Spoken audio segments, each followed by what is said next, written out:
Movie की शुरुआत में हम दो लड़कियों को देखते हैं जिनका नाम कैटी और बेका होता है।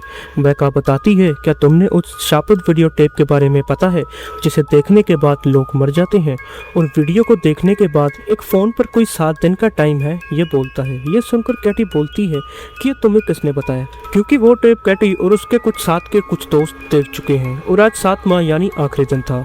वो इस बात को सीरियसली नहीं लेते। तभी कैटी को उसकी मोम का फ़ोन आता है।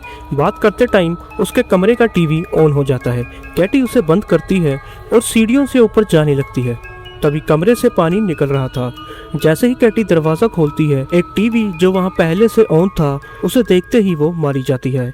इसके बाद सीन एक स्कूल का होता है जहाँ पर एक बच्चा जिसका नाम एडन है अजीब सी पेंटिंग बना रहा था। तभी उसकी मोम रेचल वहाँ आती है। टीचर रेचल को उसके बेटे की इस अजीब सी पेंटिंग्स के बारे में बताती है, लेकिन रेचल कहती है कि ये उसके कजन की पेंटिंग्स है जो अभी 3 दिन पहले मरी है और वो परेशान होकर ऐसे पेंटिंग्स बना रहा है। और उसके टीचर बताती है कि वो ऐसी पेंटिंग 3 दिन से नहीं बल्कि 1 हफ्ते से कर रहा था। अब रेचल कैटी के फ्यूनरल में जाती है और वो कैटी के माँ से पूछती है कि कैटी कैसे मरी। उसकी मोम बताती है कि उसे भी नहीं पता कि ये कैसे हुआ।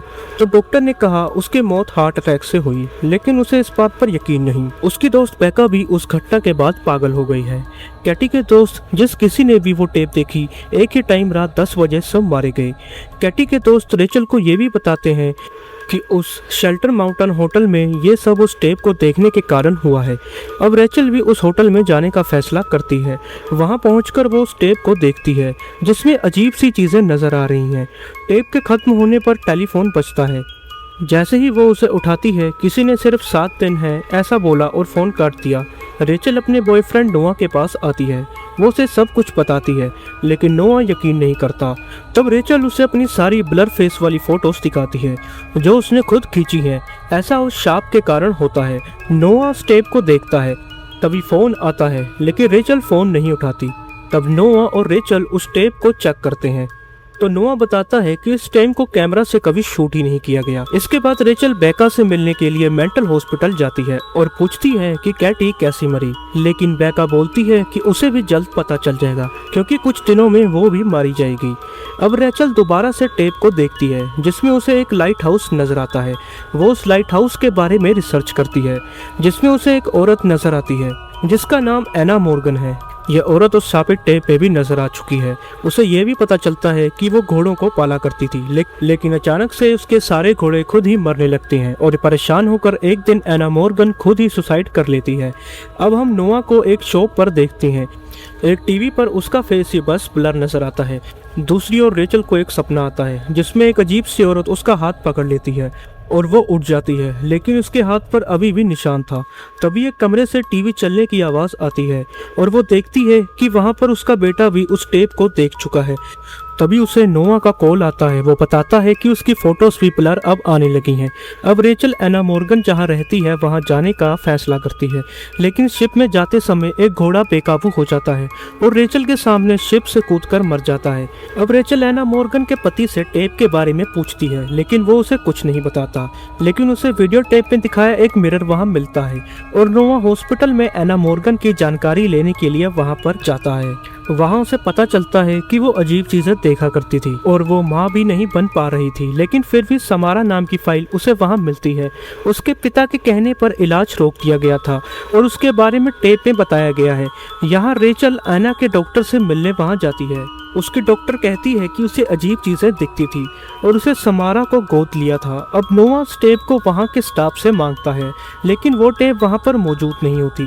आखिरी बार उस टेप को एना मॉर्गन के पति ने देखा था। अब रेचल दोबारा उसके हस्बैंड के घर जाती है और टेप रिकॉर्डर में पहले से वही समारा वाली टेप उसे लगी मिलती है। वो उसे प्ले करती है। इसमें हम एक चेयर पर एक लड़की को देखते हैं जो कि समारा थी। समारा के पास एक अजीब पावर थी। वो किसी को अजीब चीजें दिखा सकती थी और घोड़े भी उसी के कारण से मर रहे थे क्योंकि उसे घोड़ों की आवाज पसंद नहीं थी।